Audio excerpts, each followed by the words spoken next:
Kembali bersama kami. Dukungan dini Partai Amanat Nasional atau PAN kepada Prabowo Subianto sebagai capres di pemilu 2029 dinilai tergesa-gesa oleh Ketua Umum Partai Kebangkitan Bangsa atau PKB Muhaimin Iskandar. Muhaimin bahkan berkelakar 2029 masih jauh, sedangkan duduk sebagai menteri baru berjalan 6 bulan.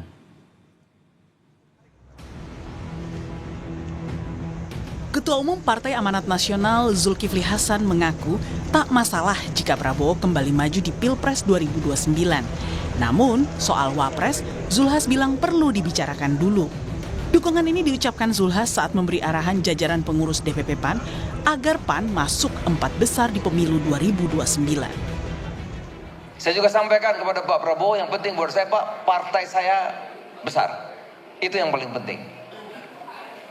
Kalau capres silakan, kalau wapres kita bicara.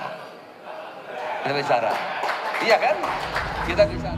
Menanggapi dukungan dini PAN untuk pencapresan Prabowo di 2029, Ketua Umum PKB Muhaimin Iskandar menilai hal itu terlalu tergesa-gesa. Tak hanya itu, Caimin juga menyindir Zulhas yang baru menjabat selama 6 bulan di Kabinet Merah Putih. Ikan masih lama, nah, tergesa-gesa. Tergesa-gesa amat sih. Baru jadi menteri 6 bulan. Presiden Prabowo pun angkat suara mengenai dukungan dini Partai Amanat Nasional terhadap dirinya untuk maju sebagai capres di Pilpres 2029. Prabowo mengatakan urusan Pilpres masih terlalu jauh untuk dibahas. Prabowo tegaskan ia masih fokus bekerja untuk rakyat. Kemarin dukung Bapak lagi buat maju capres. Nantilah itu ya. Kita kerja dulu untuk rakyat. Ya. Dukungan dini PAN terhadap Prabowo oleh pengamat dinilai sebagai upaya PAN untuk menjawab isu matahari kembar pasca kunjungan Zulhas dan Menteri KKP Sakti Wayuh Trenggono ke rumah Jokowi. Partai ini betul-betul solid mendukung Prabowo sebagai calon presiden di 2009 nanti, karena bisa jadi ada semacam dampak negatif dari kunjungan Pak Zulhas ke Pak Jokowi ketika lebih halal di sana, sehingga takut ada kekhawatiran disangka tidak loyal lagi kepada Pak Prabowo. Isu matahari kembar sempat menjadi perbincangan publik karena menimbulkan multitafsir soal loyalitas menteri-menteri terhadap Presiden Prabowo. Prabowo sendiri tak pernah secara langsung menanggapi sikap para menterinya yang masih sowan dan menyebut Jokowi sebagai bos. Tim Liputan, Kompas TV.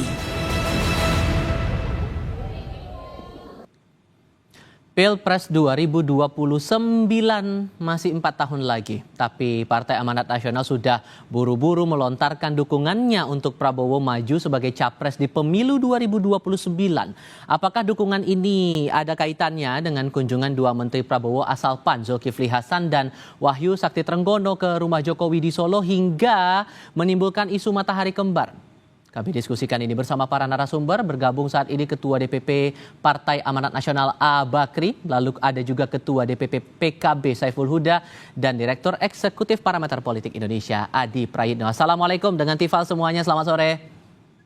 Waalaikumsalam warahmatullahi wabarakatuh, Mas Ivan. Terima kasih sudah bergabung bersama kami Pak Bakri. Jadi sebetulnya sampai terlontar mau calonin Pak Prabowo lagi pemilu 2029 sementara kerja kabinet saat ini baru berjalan 6 bulan, ini karena manfaatin momentum atau apa sebetulnya?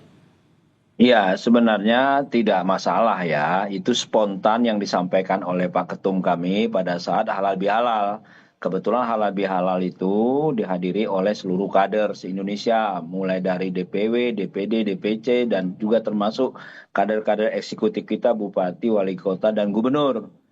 Jadi spontan menyampaikan itu, dan memang kalau kita lihat apa yang dikerjakan, apa yang direncanakan oleh Bapak Prabowo itu memang betul-betul tujuannya mensejahterakan masyarakat. Nah, oleh sebab itu ya mungkin dengan secara spontan Ketum kami Pak Zulkifli Hasan menyampaikan dukungan itu. Walaupun baru berjalan 6 bulan, Pak. Ya, saya pikir tidak melihat 6 bulan apa 1 bulan, tapi itu pernyataan hati yang mungkin tujuan daripada Pak Prabowo ini sejalan dengan keinginan Partai Amanat Nasional. Itu Mas, kira-kira Mas. Oke, tapi walaupun kemudian dinilai seperti itu, Mas Huda, Pak Muhaimin sampai bilang ini kesannya terburu-buru. Kan ini strategi dari partai masing-masing. Kenapa sampai bilang terkesan terburu-buru, Pak Huda? Ya itu spontan juga tuh. Itu spontan itu. Tapi Spontan sampai- karena sejalan dengan keinginan kita mencari presiden, betul-betul keinginan kita tuh sejalan dengan Pak Oke. Prabowo. Soalnya wajar aja saya pikir, wajar aja penyampaian itu ya. Tidak ada artinya mendahului ataupun apa ya. Oke. Saya pikir itu hal wajar. Cuma mungkin ketum kami itu saking sejalannya apanya semuanya otomatis. Nah, Oke. dan kawan-kawan seluruh Indonesia menyambut baik karena memang ini pas, bayangi Pak. Tiga kali mencalonkan kita selalu berada sama beliau. Wajar aja Oke. kalau timbul rasa itu gitu. Mas Huda, jadi sampai Gus Muhaimin bilang jangan tergesa-gesa tuh kenapa? Ya, itu saya Ke pikir Mas Huda, hak sorry Pak Bakri, ke Mas Huda. Oh, Oke, Mas Huda, sorry silakan, Mas Huda. Sorry. Silakan, Mas Huda. saudaraku. Teman saya di Komisi Sorry. 5 ini. Sore Pak Bakri. Ya, Mas siap. Adi.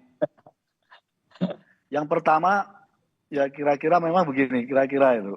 Respon Caimin juga spontan. Dan saat yang sama memang kira-kira kita sedang menghadapi banyak hal yang perlu menguatkan berbagai pihak, termasuk soliditas kabinet merah putih, dan menuntaskan berbagai agenda yang sudah diputuskan oleh pemerintah, terlebih-lebih yang sudah diputuskan oleh Pak Presiden, yang kira-kira butuh soliditas. Nah, di tengah suasana begitu, kira-kira Pak Zul menyampaikan komitmen PAN untuk mengusung Pak Prabowo. Kira-kira begitu aja yang bikin terkejut. Tapi kalau kemudian ada beda pandangan seperti ini, jangan-jangan PKB udah punya usungan sendiri nih. Siapa?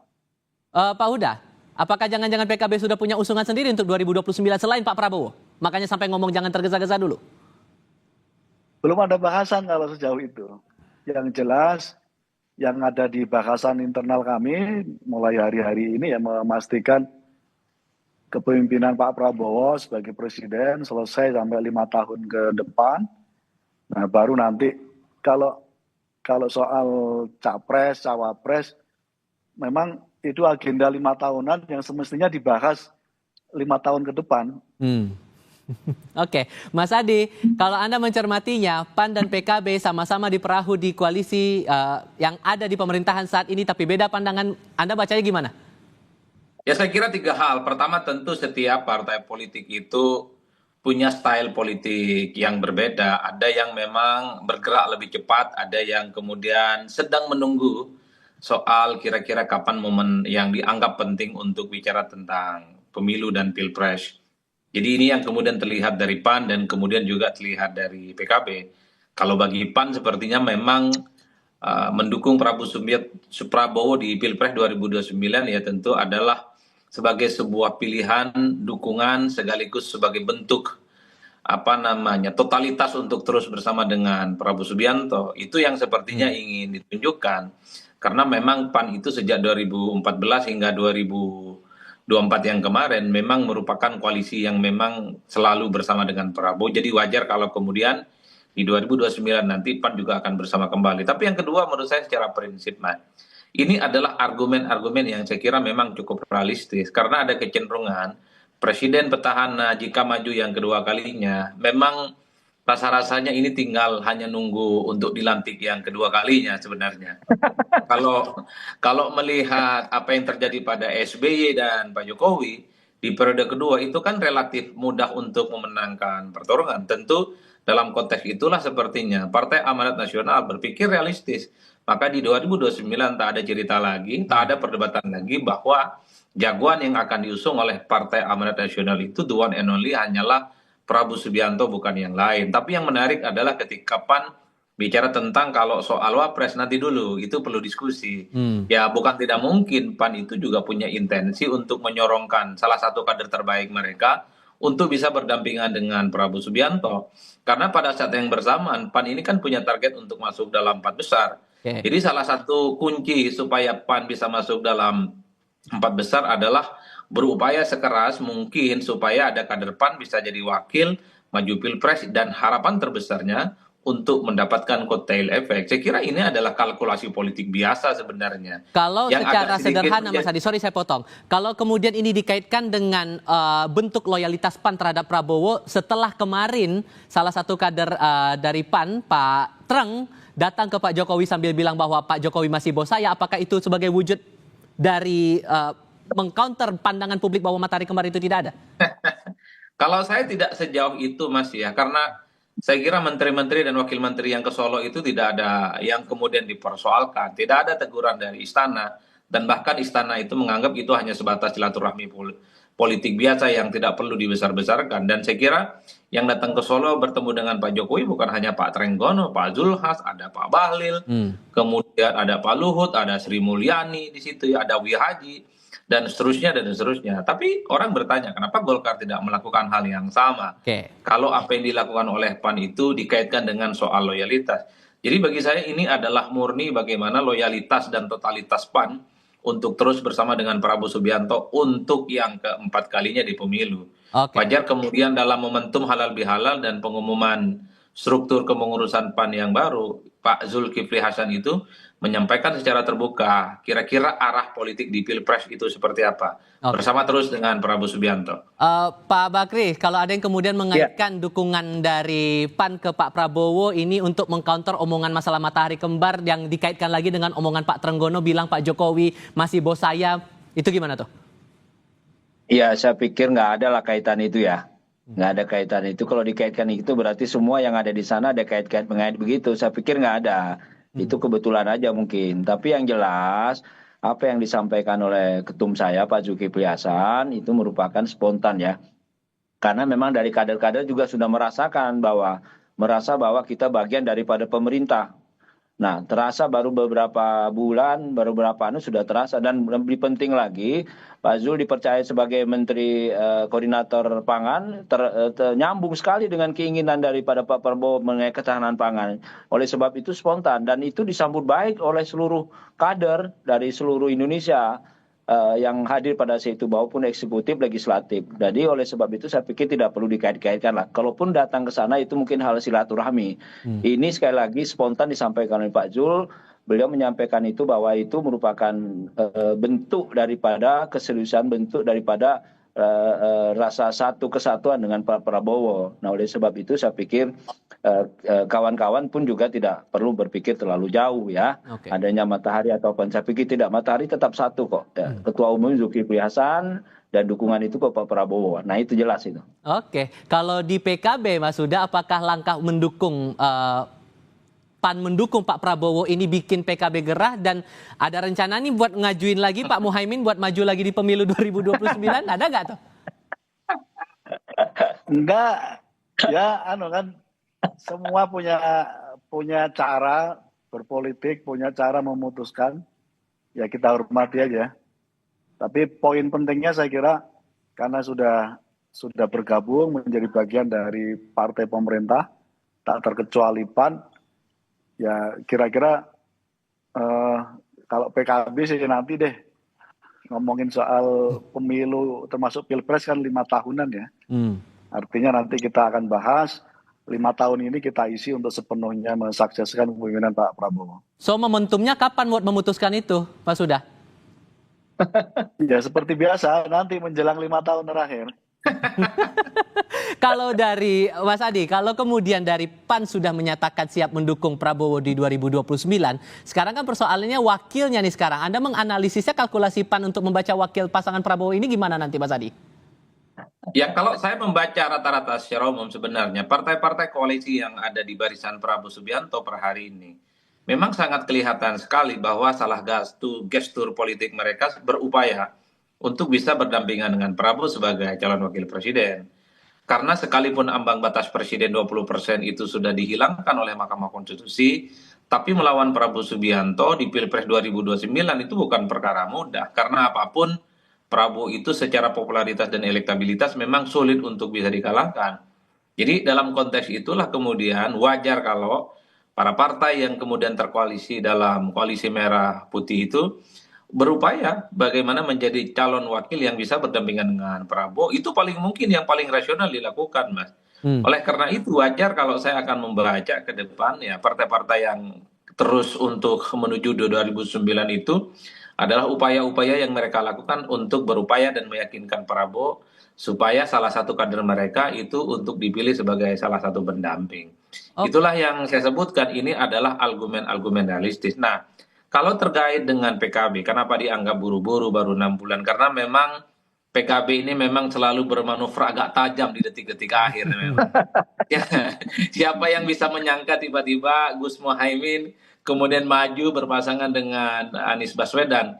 Itu adalah sesuatu yang memang di luar nalar, tapi itulah politik. Memang sepertinya PKB itu sedang melihat. Siapa tahu di kemudian hari ada kesempatan-kesempatan yang masih memungkinkan Muhaimin Iskandar untuk bisa maju kembali untuk yang kedua kalinya. Baik sebagai calon presiden ataupun sebagai calon wakil presiden. Karena bagi saya, Mas Tifal, secara prinsip, di pemilu kita siapapun yang menang dan yang kalah itu biasanya diajak untuk menjadi bagian dirangkul dan juga jadi menteri, Mas. Jadi nggak perlu takut untuk maju sebenarnya. Kalah menang itu belakangan dan pastinya yang kalah pun dapat bonus jadi menteri. Oke, singkat saja berarti Pak Bakri ada rencana buat Pak Zulhas dimajukan menjadi wapresnya Pak Prabowo nanti? Jadi sekali lagi sebentar dulu saya sampaikan, itu kan kita PAN itu kan simbolnya terdepan, Pak. Jadi selalu menyampaikan sesuatu terdepan, jadi sah-sah saja ya. Nah, kan mengenai pendamping ya saya pikir tentu juga kemarin dikatakan Pak Ju, kalau soal wakil ya kita harus diajak bicara kan begitu ya. Tinggal mekanismenya lagi ya. Kalau bicara kader, bicara konstituen di daerah itu ya tentunya pinginnya sih kita punya ketua umum mendampingi, tapi perlu juga mungkin kita lihat nanti ya. Yang jelas bahwa apa yang dilakukan oleh Pak Prabowo hari ini betul-betul sejalan dengan rencana besar daripada PAN yaitu terkait dengan ketahanan pangan. Gitu, Mas. Oke, Pak Bakri, Mas Huda, Mas Adi, terima kasih sudah berdialog bersama kami kali ini. Assalamualaikum, selamat sore semuanya. Baik, Mas. Terima kasih.